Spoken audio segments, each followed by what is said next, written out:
بەهۆی ئەنجامدانی نەشتەرگەری جوانکاری لە یەکێک لە نەخۆشخانە تایبەتەکانی سلێمانی ژنێکی تەمەن 36 ساڵ دوای ئەنجامدانی نەشتەرگەریەکە گیان لەدەست دەدات کە سوکاری ژنەکە ئامادە نەبوون لێدوان لەم بارەیەوە بدەن. بەڕێوەبەری گشتی تەندروستی سلێمانی دەڵێت لیژنەیەکمان پێکهێناوە و لێکۆڵینەوە لە ڕووداوەکە دەکەین. لیژنەی لێکۆڵینەوەمان لەسەر نەخۆشخانەکەش و فزیشکەکەش پێکهێناوە.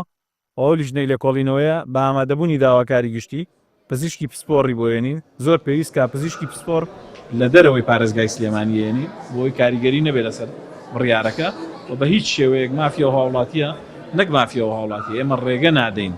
ینی ئێمە خۆ ئێستا لێکۆڵینەوەمان نەکردو یان نازانین لەوەچێ هۆکارەکەی هیچ کام لەم شتانە نەبن کە ئێمە باسیەکەین. بەڵام ئەمە حاڵەتە و ڕوویاوە ئێمە ڕێکاری یاساییەک نەبن.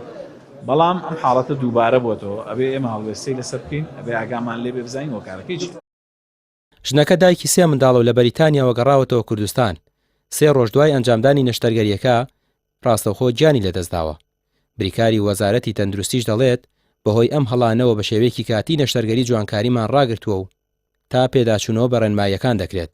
بەپێی بڕیارێکی وەزارەتی تەندروستیش پزیشکەکە و هۆڵی نەشتەرگەریەکە تا دوای ئەنجامدانی لێکۆڵینەوە لە کارکردن ڕادەگیرێن و نەخۆشخانەکەش پێبژاردننی دارایی بۆ دەکرێت.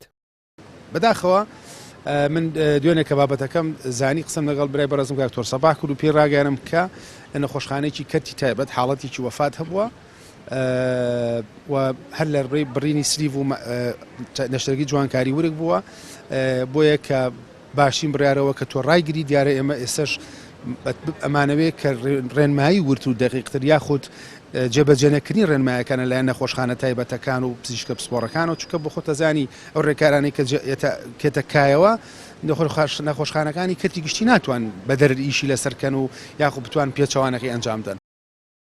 لە ماوەی چەند ساڵی ڕابردوو زیاتر لە 4 حاڵەتی گیانەدەستدان بەهۆی ئەنجامدانی نەشتەرگەری جوانکاری لە کوردستان ڕووی داوە. ئەم جۆرە لە نەشتەرگەریانە بە هەرەمەکی و بێ لێپێچینەوەی تون لە عێراق ماوەی چەند ساڵێکە ڕووی لە زیادبوونە. لە کاتێکدا مردن بەهۆی دەرهێنانی چەوری یەکێکە لە مەترسیدارترین جۆرەکانی نەشتەرگەری، بەڵام هێندێک کەس هەر پەنای بۆ دەبن. ڕامیار عوسمان، کەناڵی پێیام، سلێمانی.